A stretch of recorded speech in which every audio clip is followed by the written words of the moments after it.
Sir जो है आज रेलवे अपघात मामले में जो है सुनावनी की, क्या सुनावनी हुई, क्या कहेंगे? इसमें जो रेलवे अपघात हुआ था 9 जून 2025 को, उसमें जो कुछ लोग गिरे थे ट्रेन से। 2 ट्रेन पास हुई थी, एक CST टू करजत और दूसरी कसारा टू CST। इसमें जो इंसिडेंट हुआ था उसके बारे में 2 इंजीनियर्स है रेलवे के, उनके ऊपर FIR लॉन्च हुआ है। उनको प्रोटेक्शन अटक पूर्व जामीन मिलने के लिए हम लोगों ने ये अटक पूर्व जामीन एप्लीकेशन माननीय न्यायालय के सामने फाइल किया है और अकॉर्डिंगली उसके ऊपर आज सुनवाई हुई है। और सर क्या सुनावनी हुई, क्या?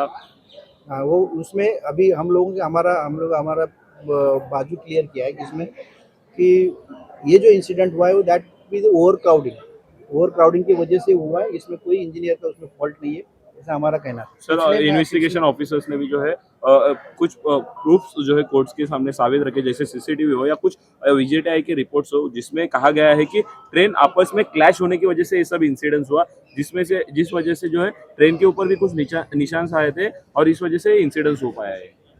वो उनका कहना है कि एक्चुअली हमारा कहना ऐसा कि ओवर क्राउडिंग की वजह से इंसिडेंट हुआ है, ऐसा कोई ट्रैक की वजह से या इंजीनियर्स का फॉल्ट की वजह से ये इंसिडेंट नहीं हुआ। उन्होंने वैसा वो VJTI का रिपोर्ट फाइल किया। हम लोगों ने भी जो 5 रेलवे ऑफिसर्स है उनका जो रिपोर्ट है हम लोग भी कोर्ट के सामने फाइल किया है और हम लोग उसके ऊपर रिलाय हो रहे हैं। सर कोर्ट ने एक सवाल पूछा कि जो इंजीनियर्स है जिनके ऊपर ये जो है ऑब्जेक्शन उठाया गया है, वो इंजीनियर्स अब तक कोर्ट में क्यों नहीं हाजिर हो पाए? नहीं, उनको इंटरिम प्रोटेक्शन नहीं दिया गया, इसलिए वो उसको हम नहीं ला सकते। अगर उनको मतलब उनको लाएंगे तो फिर अरेस्ट हुआ तो ये हमारा केस इनफ्रक्चुअस हो जाता है, इसलिए हम लोगों ने उनके सामने पिछली बार हाजिर की नहीं तरह किया। इस बार भी जो इंटरिम का जो फैसला है वो नहीं सुनाया गया है। नहीं, अभी फाइनल हियरिंग होने के बाद फाइनल ऑर्डर कल रखा है और कल फाइनल ऑर्डर होने आज जे रेल्वे अपघात जो झाला 9 जून 2025ला, त्यासंबंधी 2 अभियंता त्यांच्यावर गुन्हा नोंदवण्यात आला आहे आणि त्या संबंधित 2 अभियंत्यांच्या तर्फे आम्ही अटकपूर्व जामिनाचा अर्ज मान्य न्यायालयासमोर दाखल केलेला आहे आणि त्याची आज फायनल हिअरिंग होती आणि फायनल हिअरिंगच्या दरम्यान आमचं असं म्हणणं होतं की रेल्वेचे जे 5 एक्सपर्ट ऑफिसर्स आहेत त्या ऑफिसरचा रिपोर्ट हा कन्सिडर झाला पाहिजे VJTIचा रिपोर्टपेक्षा, कारण VJTI पेक्षा ते एक्सपर्ट्स आहेत। VJTIचा हा फक्त ओपिनियन आहे असं आमचं म्हणणं होतं। आणि दुसरी गोष्ट याच्यावर पोलिसांचाही त्यांचा जबाब आला आहे, त्यांनाही काही तपास करायचा, अजून सखोल तपास करायचा आहे। त्याच्यासाठी त्यांना आरोपींची इंट्रोगेशनसाठी कस्टडी पाहिजे म्हणून त्यांचा तसा जबाब आलेला आहे।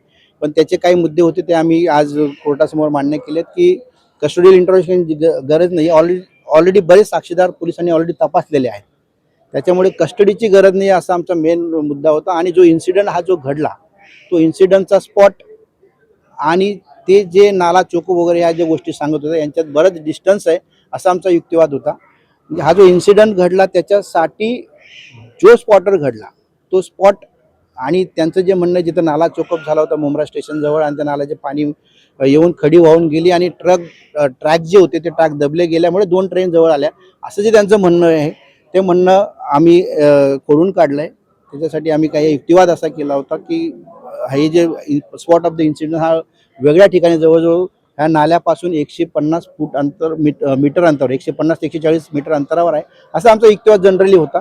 आमच्या दोघांचा युक्तिवाद मान्य न्यायालयाने ऐकून घेतलेला आहे आणि त्यासंबंधी काही CCTV फुटेजचे न्यायालयाने त्याचं पण अवलोकन केलेलं आहे आणि त्याच्यावरून सगळं युक्तिवाद ऐकल्यानंतर उद्या हे मॅटर ऑर्डरसाठी ठेवलंय की उद्या याच्यावर मान्य न्यायालय आदेश पारित करतील अशी आम्हाला अपेक्षा आहे। न्यायाधीशांनी जरी प्रलंबित ठेवलं असलं तरी सुद्धा अटकेपासून संरक्षण मिळालं नाही, अजून तरी अटकेपासून संरक्षण आम्हाला मिळालेलं नाहीये, फक्त आता हा आदेश काय होईल त्याच्यावर या गोष्टी पुढच्या ठरतील। प्रॅक्टिकल जास्तीत जास्त नॉलेज असतं, मात्र त्यांनी ज्या पद्धतीने मोजमाप केलं त्यावर देखील संशय निर्माण केलेला आहे। काय एकंदरीत प्रकरण आहे की बाबा त्यावेळेस रेल्वे अधिकारी असेल, कर्मचारी असेल, त्यांना तिकडचे सर्व काही गोष्टी माहिती असतात, देखभाल माहिती असतात।